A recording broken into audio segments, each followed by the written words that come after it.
keeping your heart strong is important, but did you know the same foods that keep it healthy can also help your brain? Katie Jeffrey-Lunn is a registered dietitian and owner of FitNutrition and joins me now. Welcome back, Katie. Thank you for having me again. It's a pleasure to be here. Let's talk about the different types of things that you can do to boost your brain and your heart, and we're talking about foods here. Yeah, so it's great because if you enjoy healthier foods on a daily basis, you can really help to prevent not only heart disease, but also mental aging. All right, your first tip is to maintain vitamin D levels. Now, why is that so important? So important because vitamin D does a whole host of things in your body, but one of its main functions is to decrease inflammation. And we want to decrease inflammation not only for our heart, but for our brain health. And you can choose certain types of foods that will do that, specifically. Yes, certain types of foods, especially fatty fish, so salmon, tuna, mackerel, as well as fortified dairy products such as yogurt and milk, and fortified orange juice are some examples of foods that are good sources of vitamin D. And your second tip, of course, daily fruits and veggies. Got to have that. Yes, so what's great is that if you enjoyed a wide variety of fruits and vegetables, you can really decrease your risk of mental aging. And the key is to consume at least 2.5 cups or more of fruits and vegetables a day. And that's because, due to scientific research, they've shown that individuals who consume that amount or more per day have a decreased risk of mental aging and perform better cognitively. All right, this seemed like this one at least seems like a very easy tip to follow. Yes, it is. Just including a few fruits or vegetables in each meal or snack, and you've got the 2.5 cups. All right. You also say be sure to add soluble fiber in your diet. Yes. How does that work for your brain and your heart? That's important because soluble fiber actually decreases your total cholesterol. It acts as a vacuum cleaner in your blood cells or blood vessels.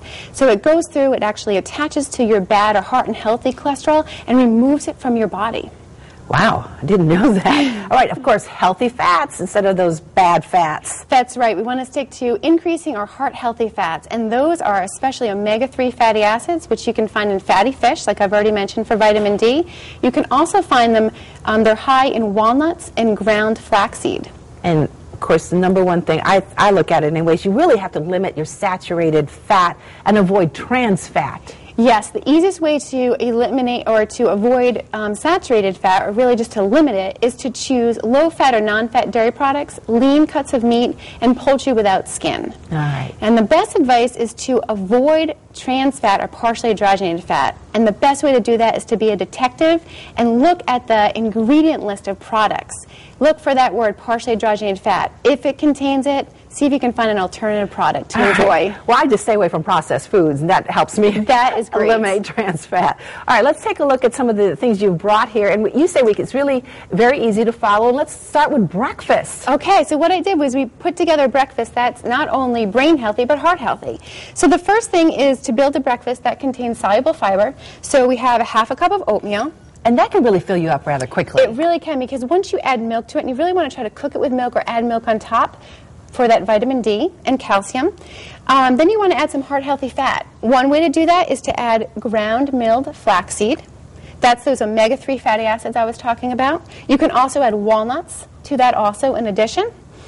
Then you want to add some type of fruit. I love fresh berries. Now, these I picked in the summertime and froze, so that's a great way to go, but you can also just find frozen berries. I can tell you that someone once called me and they said they were having a hard time remembering things, and I said immediately, blueberries. Eat blueberries, because the studies show the blueberries help to really boost memory. They really do. They have a great amount of antioxidants in blueberries. And it's not just blueberries. There's all kinds of berries. Right. Blackberries, strawberries. Exactly. Anytime you can add those types of fruits. Yes, so really when you're thinking about building any meal, you're thinking about adding color, because color is going to add the fruits and vegetables and get you up to that 2.5 cups a day that you want. All right. Well, with the oatmeal, I always add raisins and brown sugar. Is that okay? It is okay. You just want to try to minimize the amount of dried fruit because it is calorie dense, and brown sugar is also basically almost empty calories. So if you can add those sweeter things in fruits, then it's a little bit healthier for your heart. Great. All right, let's move on to lunch. Okay, so lunch, what I've decided would be a great lunch would be tuna fish. It's easy for people to do. So 1/2 can of tuna fish, which is around 3 ounces of tuna fish, mixed with mayonnaise, and either light mayonnaise or regular mayonnaise. And mayonnaise is actually heart healthy because it contains canola oil. So it's a monounsaturated fat, great for your brain and heart I go with health. the light mayonnaise. mayo. Okay. And that's fine too. That's great. You want to do whole wheat bread because you want whole grains for that soluble fiber to help with your cholesterol.